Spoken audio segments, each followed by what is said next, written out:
Assalamualaikum warahmatullahi wabarakatuh. Bertemu lagi dengan Majelis Rabuan.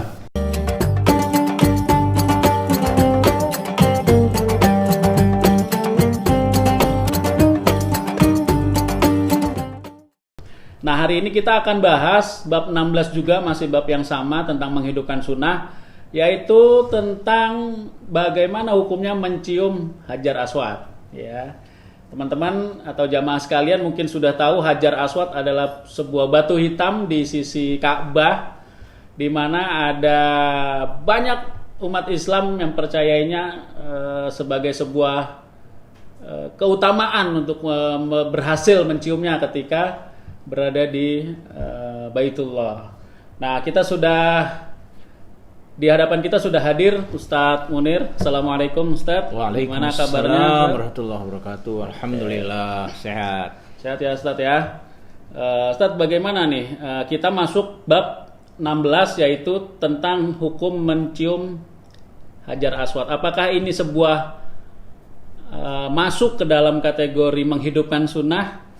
Dan bagaimana mencium batu itu menjadi sesuatu yang bernilai di dalam Islam, Ustaz? Oke, rekan-rekan, kita saksikan penjabaran dari Ustadz Munir berkaitan dengan masalah ini. Silakan. Bismillahirrahmanirrahim. Yang disampaikan dan ditanyakan oleh Mas Agung tadi adalah berdasarkan hadis Rasulullah Shallallahu Alaihi Wasallam yang disebutkan oleh Al-Imam Nawawi rahimahullah dalam kitab Riyadhus Shalihin bab 16 ini. Adapun hadis itu adalah An Abis bin Rabi'ah qala Ra'aitu Umar bin Al-Khattab yuqabbilul hajar, yakni al-aswad, wa yaqul inni a'lamu annaka hajarun ma tanfa'u wala tadur. Walaula anni ra'aitu Rasulullah sallallahu alaihi wasallam yuqabbiluka ma qabbaltuka. Muttafaqun alaih. Dari Abis bin Rabi'ah, ia berkata, aku pernah melihat Umar ibnul Khattab radhiyallahu anhu mencium Hajar Aswad, dan beliau berkata, sesungguhnya aku tahu bahwa engkau hanyalah batu yang tidak dapat memberi manfaat dan madarat. Seandainya aku tidak melihat Rasulullah Shallallahu Alaihi Wasallam menciummu, maka aku tidak akan menciummu. Muttafaqun alaih. Jamaah kajian Riyadhus Shalihin malam Rebo, yang di Rebo malam ya, yang dirahmati Allah Subhanahu wa taala. Dari sinilah kita ketahui hukum mencium Hajar Aswad, yaitu merupakan sunnah Rasulullah Shallallahu alaihi wasallam. Oleh karenanya Al-Imam Nawawi rahimahullah memasukkan hadis ini dalam bab menjaga atau menghidupkan sunnah, bab yang ke-16. Jadi sekali lagi, hukum mencium Hajar Aswad itu adalah sunnah. Kapan? Ketika kita hendak memulai tawaf, di saat kita haji ataupun umrah, kita melaksanakan tawaf 7 kali, di mana setiap permulaan tawaf itu kita memulainya dari sudut Ka'bah, yaitu sudut Hajar Aswad. Nah, ketika kita mulai tawaf ini, kita disunnahkan untuk mencium Hajar Aswad. Ketika kita tidak sanggup atau tidak bisa menciumnya, boleh dengan menyentuhnya, kemudian menyentuh dengan tangan, kemudian tangan kita cium. Kalau itu tidak memungkinkan, kita cukup dengan memberi isyarat. ke arah Hajar Aswad. Itu start atau permulaan memulai tawaf. Jadi mencium Hajar Aswad adalah sunnah. Mencium Hajar Aswad adalah bagian dari ajaran yang dicontohkan oleh Rasulullah Sallallahu Alaihi Wasallam. Dan sahabat Umar bin Khattab radhiyallahu an menekankan hal itu, bahwa kita mencium Hajar Aswad itu motivasinya adalah mengikuti Rasulullah, menjaga, menghidupkan sunnah yang telah dicontohkan oleh Rasulullah Sallallahu Alaihi Wasallam. Dan beliau tegaskan bahwa engkau tidak bisa memberi manfaat maupun madarat. Nah, ini pelajaran akidah.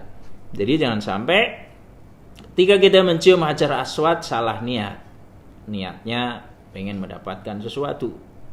Niat yang benar adalah mengikuti sunnah Rasulullah Sallallahu Alaihi Wasallam.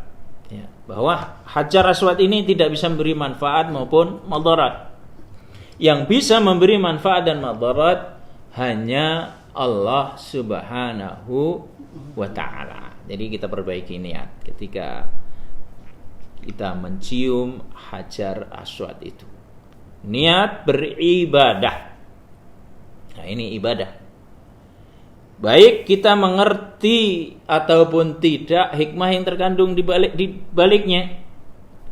Kalau kita mengerti, alhamdulillah. Kalau belum mengerti, ya tetap laksanakan. Itu sifat ibadah, sifat sunnah itu seperti itu. Jadi seperti apa yang diajarkan, dicontohkan oleh Rasulullah SAW. Jangan sampai kemudian kita beribadah, kemudian banyak cincong, banyak pertanyaan. Ini gunanya apa? Ini manfaatnya apa? Silahkan kita mencari hikmah pelajarannya. Tapi kalau belum ketemu, jangan kemudian kita tidak mau beribadah. Karena beribadah itu adalah mengikuti Rasulullah Sallallahu Alaihi Wasallam. Dan hukum asal ibadah itu haram kecuali diperintahkan, diajarkan oleh Rasulullah Sallallahu Alaihi Wasallam. Dan dia sifatnya jumud. Pengertian jumud adalah apa? Ibadah ini harus berdasarkan apa yang diajarkan, dicontohkan oleh Rasulullah SAW. Kita tidak boleh membuat-buat ibadah tersendiri. Jadi mencium Hajar Aswad adalah bagian dari menghidupkan sunnah Rasulullah SAW. Ya, alangkah sempurnanya ibadah kita saat kita tawaf kalau kita bisa mencium Hajar Aswad. Tentu butuh kekuatan, butuh kesabaran.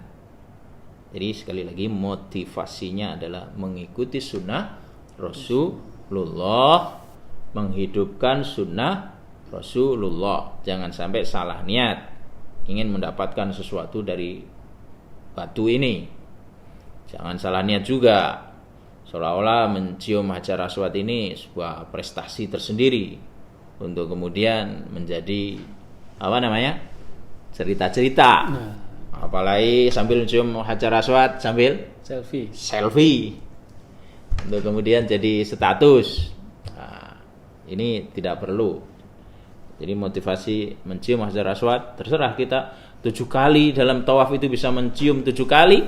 Alhamdulillah. Tapi jangan kemudian jadi bahan cerita. Kemudian jadi bahan pamer dan lain sebagainya. Ini akan merusak kualitas ibadah kita. Ayo silahkan berusaha untuk mencium Hajar Aswad. Niatnya menghidupkan sunnah Rasul, bukan untuk gaya-gayaan, bukan untuk pamer, bukan untuk kuat-kuatan dan lain sebagainya. Jadi begini, asal usul atau dasar dari mencium Hajar Aswad. Jadi Ka'bah itu bagi jamaah yang belum pernah ke sana, insyaallah semuanya kita doakan bisa berangkat haji dan umrah. Amin. Ya, bisa melaksanakan haji dan umrah. Ya. Walaupun situasi sekarang lagi pandemi corona, kita berdoa mudah-mudahan ini segera berlalu dan Allah mudahkan kita untuk bisa melaksanakan haji dan umroh kembali. Jadi di Ka'bah ini terdiri dari 4 sudut. Sudut yang pertama kita memulai tawaf itu namanya sudut Hajar Aswad.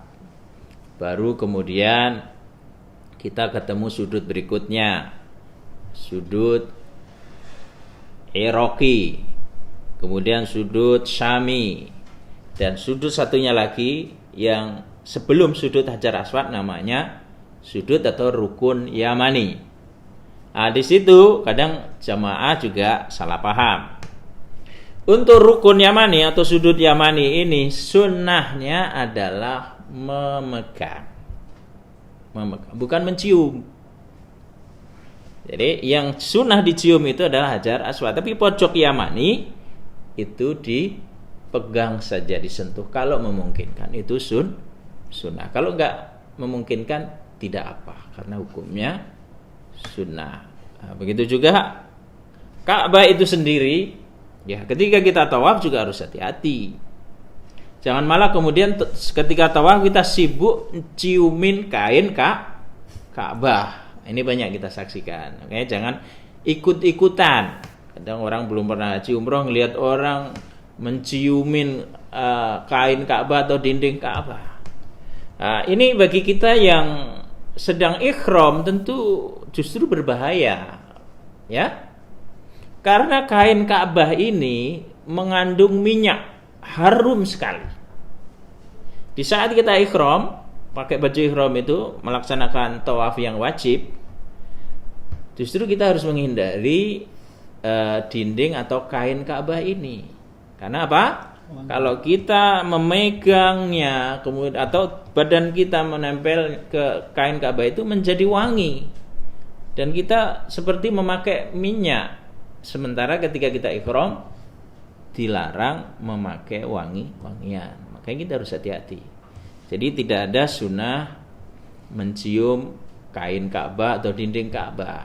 Nah, silakan kita melihat, memandang Ka'bah dengan mengagungkan, membesarkan Allah Subhanahu wa taala seraya berdoa. Tidak perlu kita kemudian mencium dinding Ka'bah, menangis, meratap di situ. Tapi yang sunnah adalah mencium Hajar Aswad dan berdoa di multazam samping Hajar Aswad sambil menempelkan dada kita. Itu kalau memungkinkan. Demikian jemaah yang dirahmati Allah Subhanahu wa taala, pembahasan hadis terkait dengan sunnahnya mencium Hajar Aswad. Jadi sekali lagi Umar bin Khattab memberikan contoh yang luar biasa bagaimana kita menyikapi sunnah itu. Kita amalkan, dan niat mengamalkannya adalah karena Allah, karena mengikuti sunnah Rasulullah SAW. Terima kasih. Silakan Mas Agung. Ya. Baik, terima kasih Ustadz Munir atas penjelasannya. Ternyata memang benar bahwa mencium Hajar Aswad adalah bagian dari menegakkan atau menghidupkan sunnah. Ya, tapi bukan karena Hajar Aswadnya hal itu masuk dalam menghidupkan sunnah ya Ustadz ya, tapi karena Rasulullah yang mencontohkan. Jadi buat jamaah sekalian, ini salah satu cara menghidupkan sunnah yang butuh modal. Kalau kemarin kan cuma tinggal mematikan lampu ya. Nah, sekarang kita butuh modal untuk tiket ke Baitullah. Nah, mudah-mudahan jamaah sekalian diberi kemudahan untuk bisa melaksanakan sunnah yang satu ini, yaitu mencium Hajar Aswad. Baik, untuk teman-teman dan jamaah sekalian yang ada di studio, mungkin ada pertanyaan terkait dengan menghidupkan sunnah ini. Boleh ya Ustaz ya? Satu atau dua pertanyaan. Ya. Silakan dari rekan-rekan sekalian.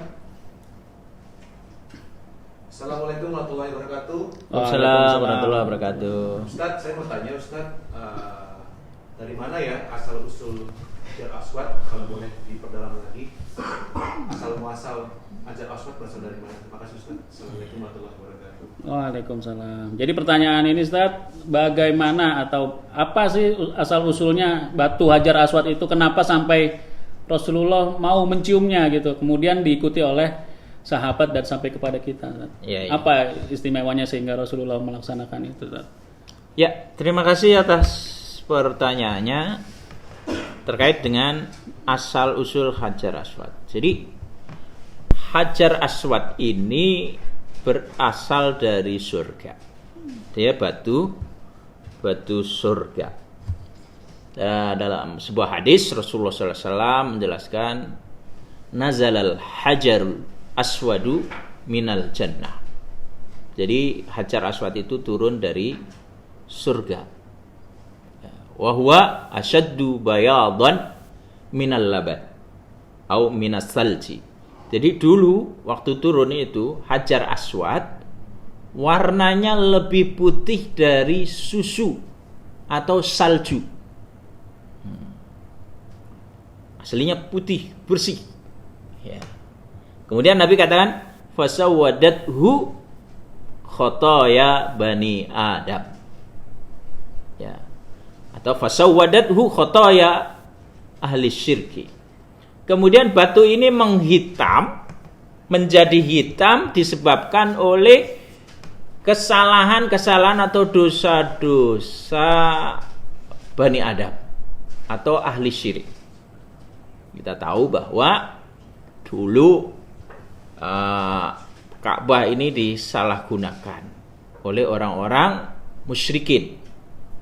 Ya, mereka melakukan ritual-ritual kesyirikan, menaruh ratusan 360 patung dan kemudian disembah di situ. Nah, jadi kelakuan perilaku dosa orang-orang syirik inilah yang kemudian menjadikan batu yang putih itu kemudian menjadi hitam.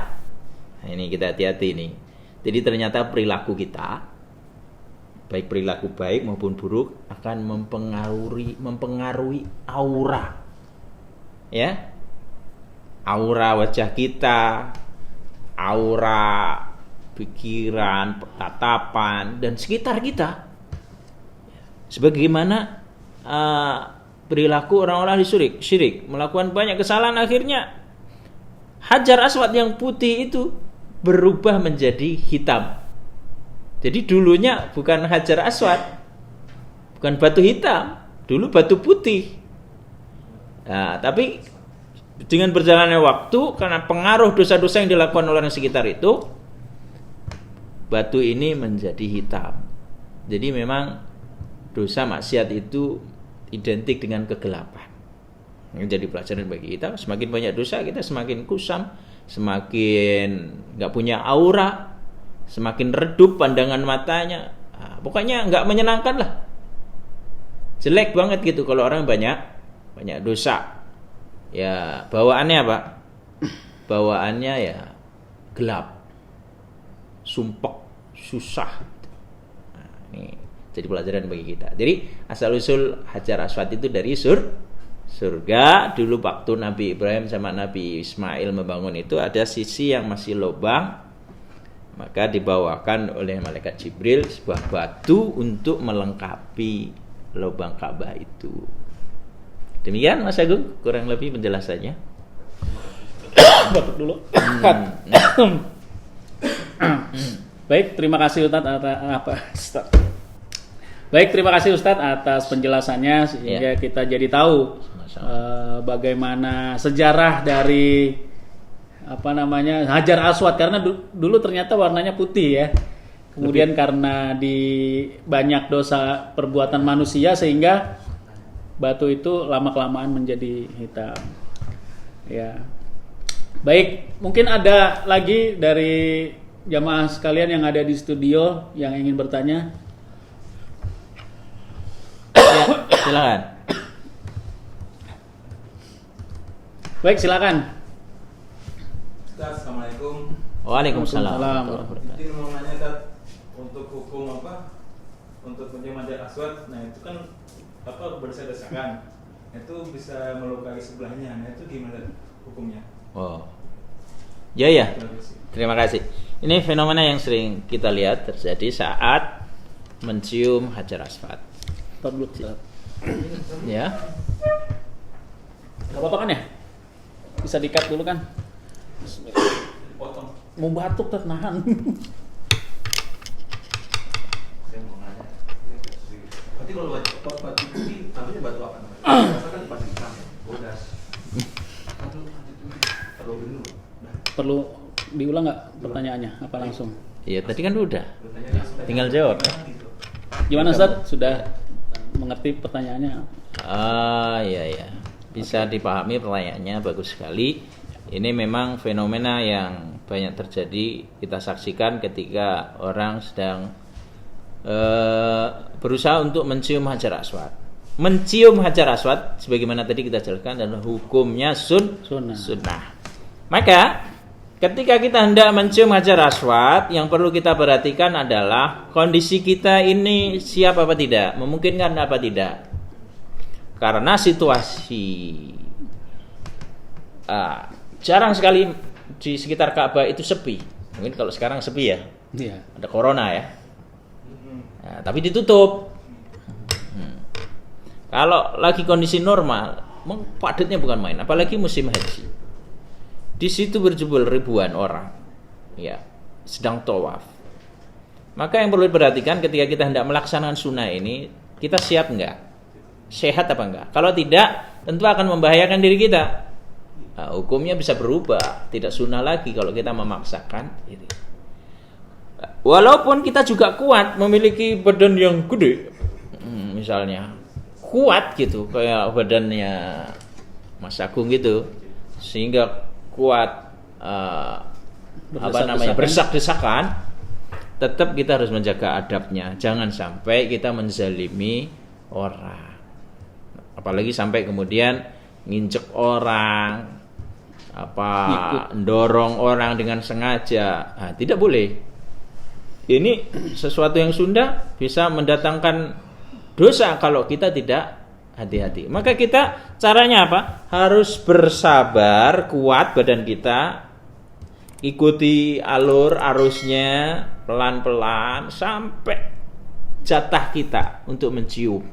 Insya Allah dapat kalau sabar. Jangan kemudian kita melangkah-langkahin orang, nginjek-nginjek orang, apalagi kemudian bayar joki. Ada juga di sana. Ada bayar nyokok di sana biar dapat jalan. Nah, ini kurang tepat saya kira. Jadi demikian. Jadi kalau memaksakan diri atau kemudian menzalimi orang, tentu tidak boleh. Itu malah bisa mendatangkan dosa. Demikian Mas Agung. Baik, terima kasih Ustaz atas penjelasannya. Jadi jelas ya bagi kita bahwa mencium Hajar Aswad memang sunnah, tapi lihat kondisi dulu, ya, apakah kita memungkinkan atau tidak. Dan yang bersungguh-sungguh atau sangat ingin juga diperhatikan.